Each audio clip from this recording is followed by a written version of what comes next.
사무엘하 21장 1절에서 14절입니다. 사무엘하 21장 1절에서 14절 하나님의 말씀을 보겠습니다. 다윗의 시대에 해를 거듭하여 3년 기근이 있으므로 다윗이 여호와 앞에 간구하매 여호와께서 이르시되 이는 사울과 피를 흘린 그의 집으로 말미암으니 그가 기브온 사람을 죽였음이니라 하시니라. 기브온 사람은 이스라엘 족속이 아니요 그들은 아모리 사람 중에서 남은 자라. 이스라엘 족속들이 전에 그들에게 맹세하였거늘 사울이 이스라엘과 유다 족속을 위하여 열심히 있으므로 그들을 죽이고자 하였더라. 이에 왕이 기브온 사람을 불러 그들에게 물으니라. 다윗이 그들에게 묻되 내가 너희를 위하여 어떻게 하랴? 내가 어떻게 속죄하여야 너희가 여호와의 기업을 위하여 복을 빌겠느냐 하니 기브온 사람이 그에게 대답하되 사울과 그의 집과 우리 사이의 문제는 은금에 있지 아니하오며 이스라엘 가운데에서 사람을 죽이는 문제도 우리에게 있지 아니하나이다 하니라. 왕이 이르되 너희가 말하는 대로 시행하리라. 그들이 왕께 아뢰되 우리를 학살하였고 또 우리를 멸하여 이스라엘 영토 내에 머물지 못하게 하려고 모해한 사람의 자손 7을 우리에게 내주소서. 여호와께서 택하신 사울의 고을 기브아에서 우리가 그들을 여호와 앞에서 목매어 달겠나이다 하니 왕이 이르되 내가 내주리라 하니라. 그러나 다윗과 사울의 아들 요나단 사이에 서로 여호와를 두고 맹세한 것이 있으므로 왕이 사울의 손자 요나단의 아들 무비보셋은 아끼고 왕이 이에 아야의 딸 리스바에게서 난 자 곧 사울의 두 아들 알모니와 무비보셋과 사울의 딸 메랍에게서 난 자 곧 무올라 사람 바르실레의 아들 아드리엘의 5 아들을 붙잡아 그들을 기브온 사람의 손에 넘기니 기브온 사람이 그들을 산 위에서 여호와 앞에 목매어 달매 그들 7사람이 동시에 죽으니 죽은 때는 곡식 베는 첫날 곧 보리를 베기 시작하는 때더라. 아야의 딸 리스바는 굵은 배를 가져다가 자기를 위하여 바위에 펴고 곡식 베기 시작할 때부터 하늘에서 비가 시체에 쏟아지기까지 그 시체에 낮에는 공중의 새가 앉지 못하게 하고 밤에는 들짐승이 범하지 못하게 한지라. 이에 아야의 딸 사울의 첩 리스바가 행한 일이 다윗에게 알려지매 다윗이 가서 사울의 뼈와 그의 아들 요나단의 뼈를 길르앗 야베스 사람에게서 가져가니 이는 전에 블레셋 사람들이 사울을 길보아에서 죽여 블레셋 사람들이 벳산 거리에 매단 것을 그들이 가만히 가져온 것이라. 다윗이 그곳에서 사울의 뼈와 그의 아들 요나단의 뼈를 가지고 올라오매 사람들이 그 달려 죽은 자들의 뼈를 거두어다가 사울과 그의 아들 요나단의 뼈와 함께 베냐민 땅 셀라에서 그의 아버지 기스의 묘에 장사하되 모두 왕의 명령을 따라 행하니라. 그 후에야 하나님이 그 땅을 위하여 기도를 들으시니라. 아멘. 사무엘하 21장 말씀을 오늘 보게 되는데 사무엘하 21장부터는 사무엘상 하의 부록에 해당하는 에피소드들이 등장하는 장면입니다. 다윗이 그의 지난날의 인생을 돌아보면서 특별히 좀 기억해야 될 그리고 후대에게 좀 메시지를 남기고 싶었던 사건들 몇 개를 기록한 것이 사무엘하 21장부터 시작이 됩니다. 오늘 말씀은 3년 기근으로부터 시작합니다. 다윗이 1절 말씀 보면 다윗의 시대에 해를 거듭하여 3년의 기근이 있었다. 다윗 시대는 늘 풍성한 풍년의 시대일 것 같고 다윗의 시대는 모두가 행복한 시대였을 것 같은데 그렇지 않습니다. 다윗이 집권한 후에 왕이 된 후에 무려 3년이라는 시간 동안에 이스라엘 땅이 지독한 흉년으로 기근의 시대를 맞이하게 되는 안타까운 일이 있었습니다. 이것을 다윗 입장에서 보게 되면 참으로 난감한 일입니다. 1년만 흉년이 들어도 나라 곳간이 텅텅 비게 되고 백성들의 삶은 도탄에 빠지게 됩니다. 1년만 기근이 들어도 나라는 큰 고통을 겪게 됩니다. 그런데 3년이라는 시간 동안 기근을 겪었으니 이스라엘이 참으로 극심한 가난과 배고픔과 어려운 상황에 있었을 것입니다. 따라서 이 다윗의 리더십도 흔들릴 만한 상황이죠. 백성들은 다 다윗을 탓하게 되고 다윗의 리더십은 흔들렸을 것입니다. 나라 분위기도 굉장히 어수선했겠죠. 게다가 당시 기근이 든다는 것은 하나님의 심판을 의미했습니다. 그러니 혹시 이거 사람 잘못 세워서 다윗이 왕이 되면서부터 이런 일이 있는 것은 아닌가. 참으로 다윗에게는 어려운 시간이 닥치고 다윗에게는 악재가 되었던 사건입니다. 자, 이렇게 우리 인생에도 어려운 시간을 만나게 되고 3년 기근과도 같은 어려운 시간을 통과할 때가 있습니다. 이때 어떻게 해야 되는가? 다시 한번 1절을 보십시오. 1절 말씀 보면 3년 기근이 있으므로 다윗이 여호와 앞에 간구하였다. 여호와께 간구하였다. 원문 그대로로 해석하면 하나님의 얼굴을 찾았다. 우리들도 어려운 일을 당하거나 힘든 일을 당하게 되면 본능적으로 떠오르는 얼굴이 있습니다. 의지하고 싶은 얼굴, 찾아가고 싶은 사람, 떠오르게 마련입니다. 다윗은 그때 누가 떠올랐냐면 하나님이 떠올랐어요. 누가복음 15장 탕자의 비유 말씀 보면 이 탕자가 참으로 어려운 시간을 겪게 되자 떠오른 얼굴이 있었죠. 아버지가 떠올랐어요. 그리고 아버지께로 가야 되겠다. 오늘 다윗을 보면 이 어려운 3년의 기근 시간 동안에 누가 떠올랐냐면 하나님이 떠올랐어요. 그리고 하나님을 붙들게 되고 하나님께 간구하게 됩니다.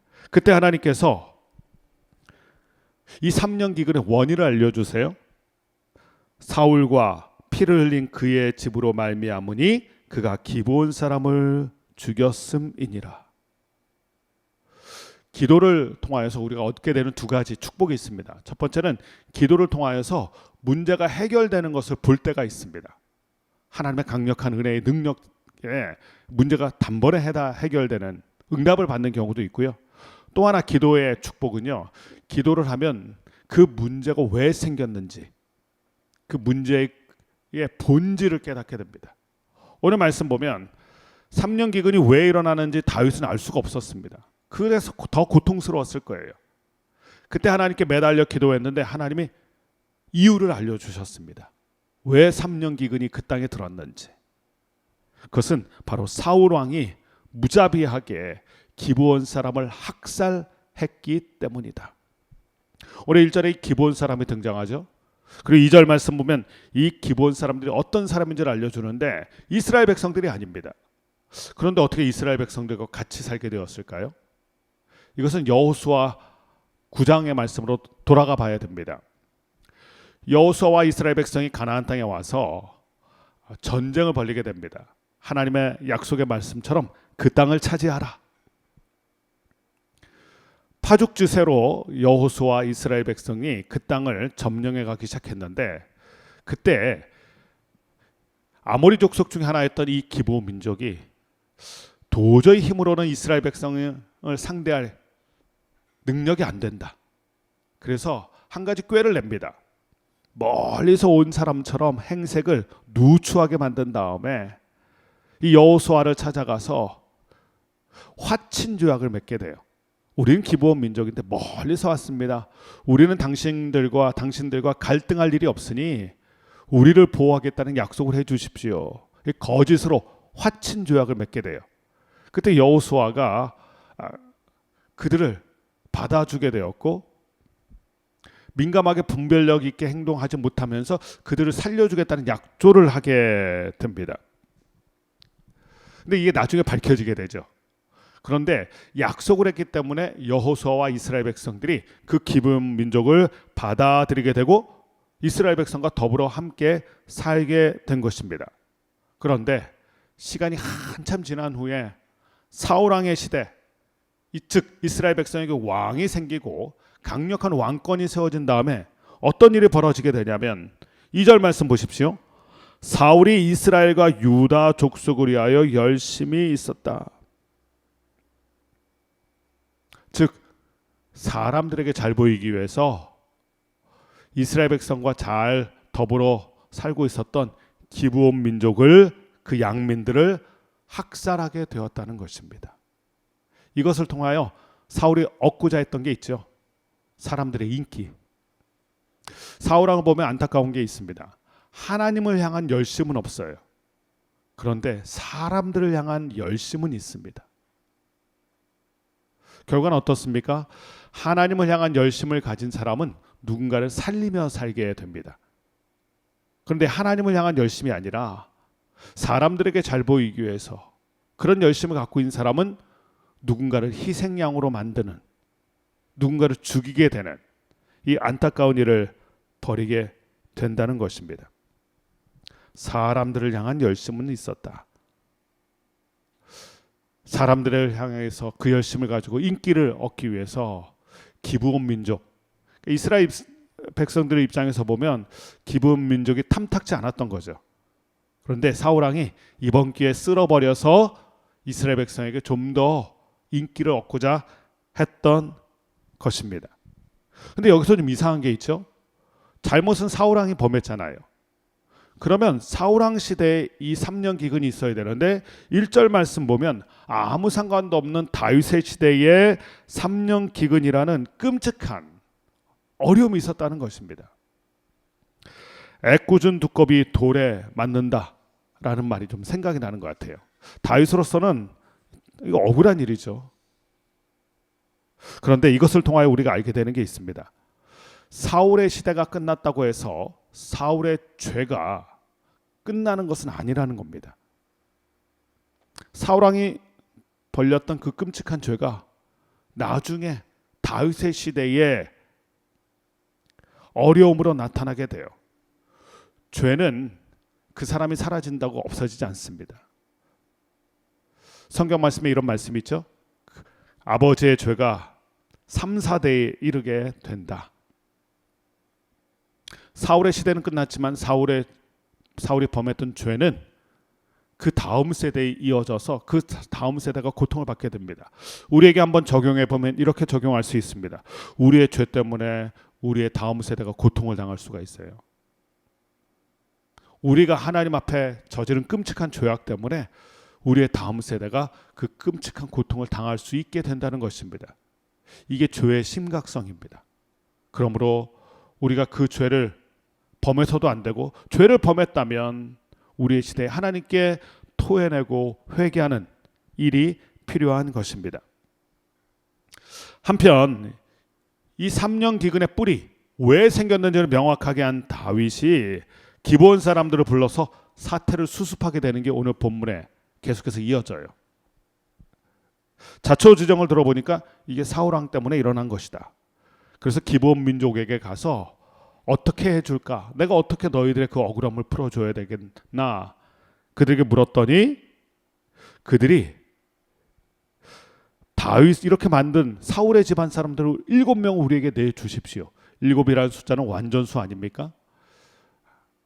그들을 목매어 달게 한 다음에 그래야 우리의 이 원한과 분통이 좀 사라지게 된다는 거예요. 그래서 다윗이 그들에게 사울의 집안 사람 7을 내주는데 그들이 기브온 민족의 이 요구대로 다윗이 내주었던 그들이 매달려 죽게 됩니다. 그런데 이상한 건 오늘 본문 말씀을 쭉 읽어보면 그 7명이 죽고 난 후에 모든 것은 일단락이 되었습니다. 그런데도 3년 기근이 끝나지 않았어요. 멋지게 복수했습니다. 그들이 원하는 대로 사람을 메어 달아서 죽였습니다. 그런데도 3년 기근이 끝나지 않았어요. 언제 끝났을까요? 오늘 마지막 절 말씀 보면 사울과 그의 아들 요나단의 뼈와 함께 베냐민 땅 셀라에서 그의 아버지 기스의 묘에 장사하되 모두 왕의 명령을 따라 행하니라. 그 후에야 하나님이 그 땅을 위한 기도를 들으시니라. 이 7명, 잔인한 복수국의 희생양이 된 또 7명, 근데 그 7명을 시체를 잘 장사 지낸 후에 왕조의 묘에 그 사울왕과 요나단의 뼈와 함께 그들 7명을 시체를 잘 장사 지낸 후에 그때야 하나님께서 그 땅을 위한 기도를 들으셨다. 이것을 통하여 우리가 깨닫게 되는 게 있어요. 복수가 하나님의 뜻을 이루지 못합니다. 복수했는데도 7명을 죽였는데도 3년 기근이 끝나지 않았습니다. 용서하고 회개와 용서와 사랑을 통하여서 하나님이 그 일을 끝낸 후에 그 땅을 위한 기도를 들어주셨다는 것입니다. 지긋지긋한 3년 기근이 끝났어요. 복수하는데 끝난 게 아닙니다. 사울과 그의 아들과 그 7명의 시체를 잘 장사해 주었을 때 그때 하나님이 이 3년 기근을 끝내 주셨습니다. 그러므로 우리가 오늘 본문 말씀을 통하여 배우고 깨닫게 되는 게 있어요. 속죄를 따르는 기도 응답이라는 제목이 있는데 죄가 해결돼야 문제가 해결됩니다. 그것을 먼저 기억해야 되고요. 또 복수한다고 하나님의 뜻이 이루어지는 게 아닙니다. 오히려 화해하고 용서하고 사랑하고 품어줄 때 그때 하나님의 뜻이 이루어지면서 하나님의 진노가 끝나게 됩니다. 복수하게 되면 우리의 마음은 좀 시원합니다. 그러나 그것을 통하여 하나님의 뜻이 이루어지지 않습니다. 오히려 그 모든 것을 끌어안고 회개와 사랑과 용서의 삶이 있을 때 그때 하나님께서는 하나님의 뜻을 이루어 주십니다. 또 하나 오늘 본문 말씀에서 우리가 깊이 기억해야 될 게 있어요. 사울왕과 다윗왕이 다르다는 것입니다. 사울왕은 사람을 위한 열심이 있었습니다. 그리고 하나님을 향한 열심은 없었죠. 근데 다윗은 어떻습니까? 하나님을 향한 열심이 있어요. 그래서 사랑과 용서와 화해의 삶을 살아가게 되는 거예요. 그때 하나님의 회복의 역사가 있게 됩니다. 오늘 말씀 우리의 마음에 기억하면서 반드시 속죄가 있어야 거기에 기도의 응답이 따른다. 하는 거 기억하고 우리는 무슨 열심을 가지고 살아가는가? 오늘 하루도 우리가 열정적으로 살아가게 될 텐데요. 사람에게 잘 보이려는 열심인가? 하나님을 향한 열심인가? 오늘 우리 모두는 하나님을 향한 열심을 품고 살아감으로 말미암아 하나님의 뜻이 우리의 삶에서 온전히 아름답게 이루어지는 축복이 우리 모두 가운데 있게 되기를 주님의 이름으로 간절히 축원합니다. 기도하겠습니다.